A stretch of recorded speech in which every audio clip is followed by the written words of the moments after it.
परमात्मा के चरणों में आने के बाद अपना दुख अवश्य रोना होता है कि मुझे ये पीड़ा है, लेकिन अन्य डिमांड नहीं करनी चाहिए। जैसे डॉक्टर के पास हम जाते हैं, उसके पास अंडर ट्रीटमेंट होते हैं, तो डॉक्टर को हम अपना दुख तो हम बता सकते हैं कि जी यहाँ पीड़ा है, ऐसा दर्द है, ये तकलीफ है। फिर वो उसको कैसे सेट करता है, कैसे हमें स्वस्थ करता है, ये काम डॉक्टर का है। फिर डॉक्टर के ट्रीटमेंट में बाधक नहीं बने, उसके द्वारा बताए गए परहेज को शुरुआत नहीं करे, तोड़े नहीं, तो फिर वो स्वस्थ हो जाता है।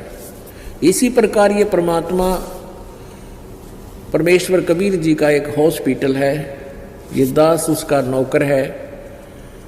इस जन्म मरण के रोग को काटने वाला एक डॉक्टर है। दवाई परमात्मा ने बता रखी है, औषधि मेरे को दे रखी है, ट्रीटमेंट विधि बता रखी है। तो यहाँ जो भी आपके साथ हो रहा है, घर पे या यहाँ पर, आपको ये नहीं सोचना चाहिए कि ऐसा क्यों हो गया, ऐसा नहीं हो गया। इसके दो कारण हो सकते हैं। यदि आपको कष्ट रहा है तो गॉड गिवन है, इतना कष्ट चाहिए हमारे को ताकि भगवान की भूल ना पड़े। और कष्ट आपको अधिक बढ़ रहा है, बढ़ गया है, तो आपका नाम खंड हो गया है, आपने डॉक्टर की मर्यादा निभाई नहीं है, जिस कारण से आपको पीड़ा बढ़ी है। वैसे नहीं बढ़ सकती। औषधि ठीक से यूज नहीं की या कोई परहेज तोड़ दिया। तो इसी प्रकार या तो आपने कोई नियम भंग कर दिए, तब आपको पीड़ा बढ़ सकती है, अन्यथा पीड़ा है और नाम आपके ठीक है तो गॉड गिवन है, परमात्मा का दिया हुआ है, उसमें अग्रम अग्रम ना करना।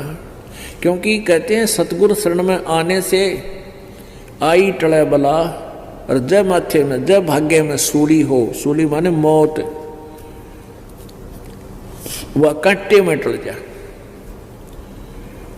ऐसे ऐसे भारी कष्ट होना हो, जान जानी हो, पूरा परिवार नष्ट होना हो, एक्सीडेंट हो जाता है, एक टांग कट कर बच जाते हो, वो टांग काटना यानी वो अंग भंग करना डॉक्टर के लिए, परमात्मा के लिए आवश्यक था, अन्यथा पूरा परिवार भी नष्ट हो सकता था। हमने युगों युगों के पाप इकट्ठे कर रखे हैं, तो परमात्मा अपने हिसाब से हमें जो है ट्रीटमेंट करेगा, हमारी हर तरह की सुविधाएं प्राप्त कराएगा, हमारे प्रारब्ध के कर्मों को काटेगा, निकालेगा, खत्म करेगा।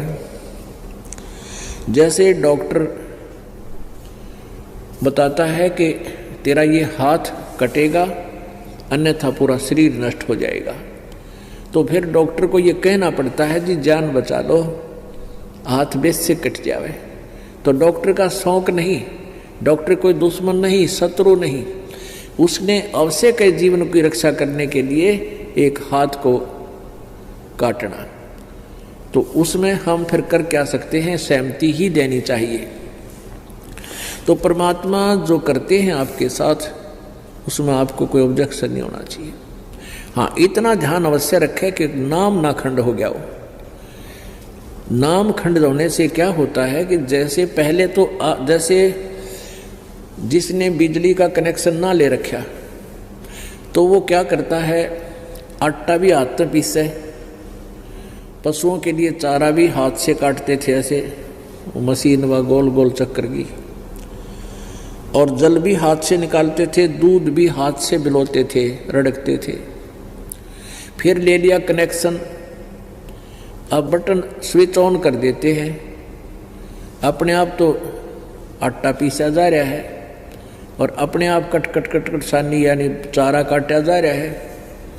बटन दाब दिया, अपने आप मोटर सुर सुर करके नलका पानी का जो है ना बाल्टी भर देती है। और आपकी नालायकीतें, गलतीतें, बिजली बोर्ड का बिल ना भरने से आपका कनेक्शन कट जाएगा, या किसी अन्य कारण से आपका कनेक्शन कट गया, तो फिर आपको पावर नहीं आएगी, पहले जो पावर से काम हो रहा था वो बंद हो गया, फिर आप हाथ से कितना कर सकते हो ये अंडरस्टूड है।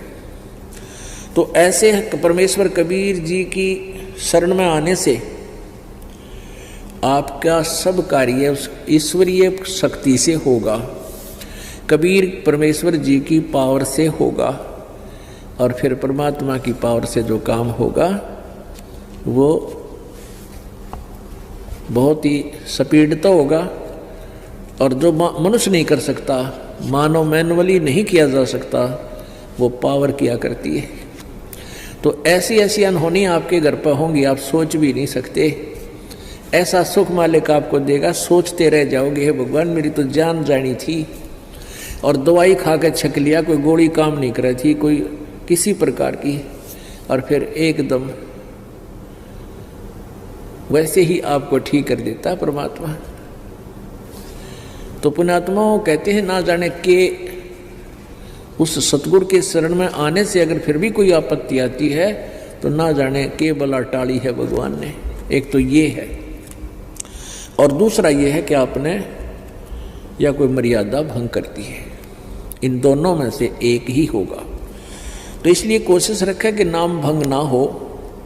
मर्यादा भंग होने से बहुत हानि हो जाती है, काल का दाव लग जाता है।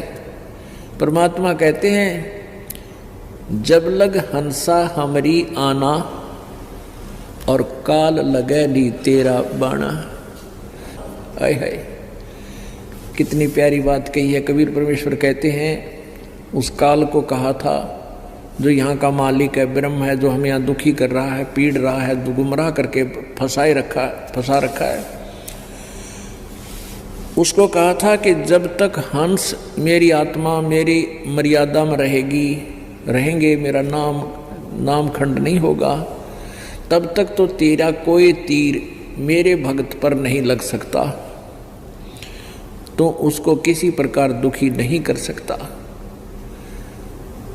तो काल ने कहा था प्रभु जो नाम खंड कर देगा विलिंगली, तो उसको तो